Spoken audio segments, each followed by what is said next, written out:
Many South Africans are concerned over the possibility of a total blackout with no electricity supply for consecutive days or weeks.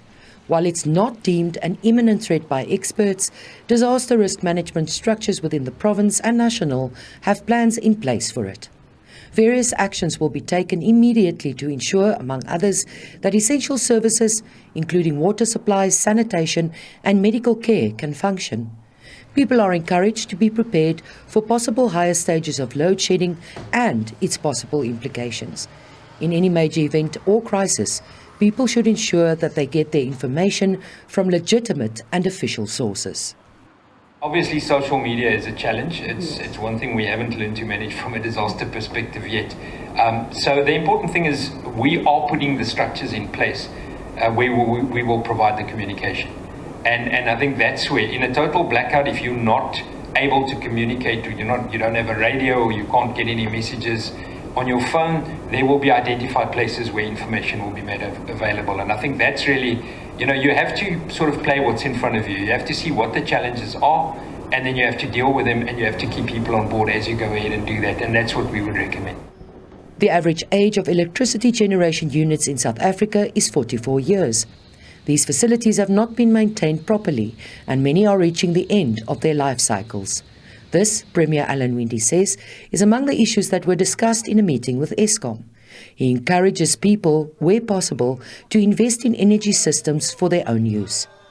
Our municipalities are going to be buying excess power back from you, but the long-term vision is this is going to take a very long time to solve South Africa's problems. We're going to mitigate your risk this year as quickly and as much as we can. But even in 18 months or 2 years' time, the new energy systems, which take a long time to build, are only going to be coming in. Our risk is over the medium to long term. That's where the risk lies. We must understand that. There are no quick fixes to this problem. The province uses around 3,800 megawatts of electricity daily. 60% of that is used by the city of Cape Town. Investing in strengthening and making municipal grids more secure is part of long-term plans. Our focus is very much on the municipalities that have the biggest load, and if we start to address initiatives in that space, then we certainly start to address the bigger issue in terms of the load. Of course, we're not going to neglect the other municipalities at all.